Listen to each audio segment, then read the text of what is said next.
the position at the end of the shot is important for distance, to help you shoot the ball the correct distance. Elbow alignment kind of help you target along the horizon, you know, what is straight ahead, how do I shoot the ball straight ahead? But in addition to that, you still need to shoot at the correct distance, the correct height and correct distance. And that's where the ideal arm angle at release comes in. It's not gonna make you hit your shots. You're still gonna have to practice it and practice it and practice it. But what it is gonna show you is how to practice the ideal way of shooting.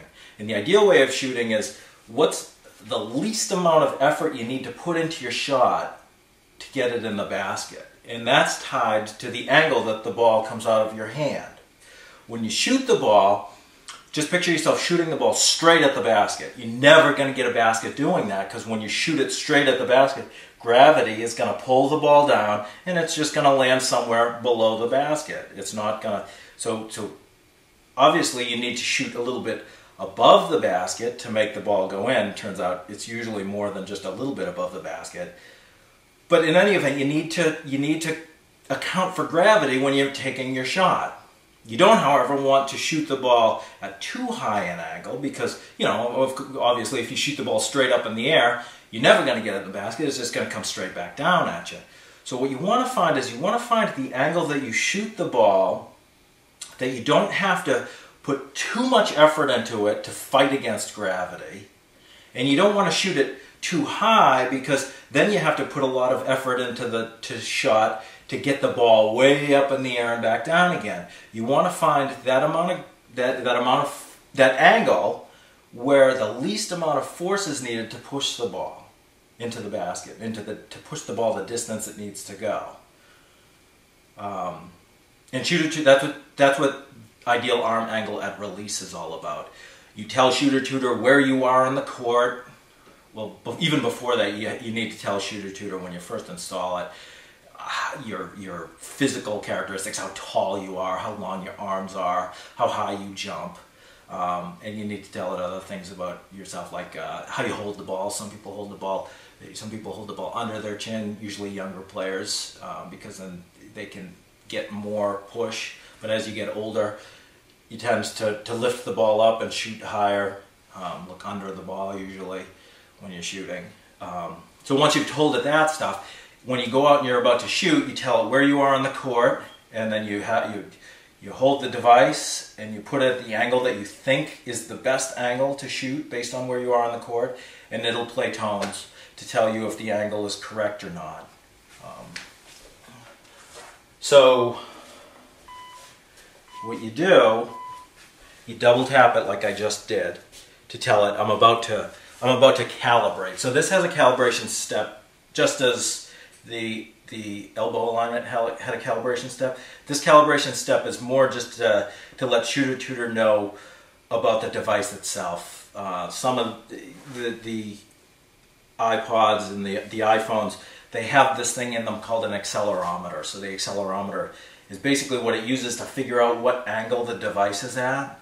So what you're doing in calibration here is telling it this is the device position when it's perfectly parallel to the ground. So if we calibrate like that, I don't know if you'll be able to hear it. I'll turn it up as loud as I can get it. So you double tap, it does a little countdown, and then you'll hear a camera shutter sound, like a camera click when it takes the calibration data. One thing about this arm angle is, of course, the angle needs to be very precise. You know, if it's off by 5 degrees, that might not sound like a lot when you think of 360 degrees, but actually it is a lot. You really want to get the angle as perfectly as you can. So to deal with the hardware and make sure that it's going to be as accurate as possible, you really need to hold the device straight up and down. Like you don't want to hold it like this. In fact, if you hold it at too sharp of an angle, here you didn't hear the camera click, instead you heard that ding-ding sound. That basically means that it didn't like the position you were holding it. It thought there was too much of a slope there for it to give a good reading. So what that's telling you is when you hear that, you want to recalibrate again, and this time hold it nice and straight up and down. So you want to hold it, when you're calibrating, hold it so that it's parallel to the ground, and you want to hold it on this like plane that's perpendicular to the ground. So you're telling it, this is the perfect 0 angle. Let's try that. Okay, so now it's calibrated. So now it thinks it understands where the different angles lie. So once you have that, that's when you go and you tell it where you are on the court. Like if I tell it we're at the free throw line, that's when you take it. And what you'll do is you really need to be careful when you're holding this in your hand. You don't want to angle your wrist at all, because if you do, the device is going to be at a different angle from what your arm is. So it's going to tell you an angle that's just not right. See, it thinks because the device is at the angle that it wants to be at, it's giving you the locked on tone, but that is nowhere near the correct angle. So you really need to be careful keeping your arm nice and straight. Straight means figure out where the tippity top, the center point here is. There should imaginary line. Picture an imaginary line running from that point to your shoulder, and make sure that the device, the center of the device, runs along that. You know, the home button here should be dead center of this imaginary line from this point to this point. So what I do is when I'm going out and I need to find the angle that I want to shoot at, I make sure that I get it along a straight line. So I hold it at 0 and I listen for the locked on tone. Once it's locked on, I'm assured that I'm holding the device nice and straight. Then I keep my wrist nice and rigid.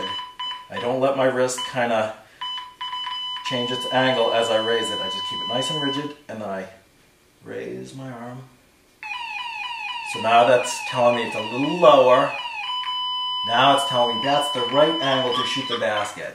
So head on, if pretty much you were the basket, find the nice level straight wrist position. Raise. So it's telling me that that's the angle to shoot. It's telling me that this angle is too high,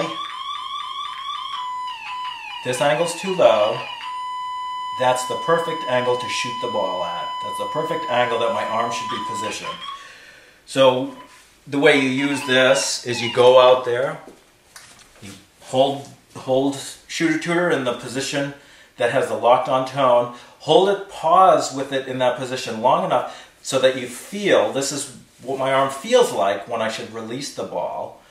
Put it down, do it a couple of times until your arm just naturally goes to that position. And then put Shooter Tutor in your pocket and take a few shots from that position. And if you feel like your arm is not going to the correct position, take Shooter Tutor out of your pocket, target it again and again until it becomes natural. Now that's pretty hard to do, so you might, what I do with my younger son is I go out and I hold Shooter Tutor while he shoots. I find the angle for him and I tell him if he needs to shoot higher or lower. Because, you know, grade school children, their hands are kind of smaller, it's hard to hold the device correctly, and it's really hard for them to think about keeping the device in a straight line. So it works just as well if somebody else is using it to find the angle, and then they tell whoever's shooting if they need to shoot higher or lower. The third thing is the shot journal. The shot journal, it's just a digital notebook. It's just a way of recording the results as you shoot. There are probably an infinite number of ways you can use it, and the docs have information on that you can refer to get ideas for how you want to use it. And again, when the weather's better, I'll try and have more videos that talk about the specific different features of it and how I use it really out on a court. But the shot journal is definitely something you want to use. You want to keep track of how you do as you're shooting, otherwise you can't tell if what you're practicing is making you better or not. So that's all for this video, and I'll try to get more videos up once the weather is better and I can show you Shooter Tutor in action. Alright? Thanks.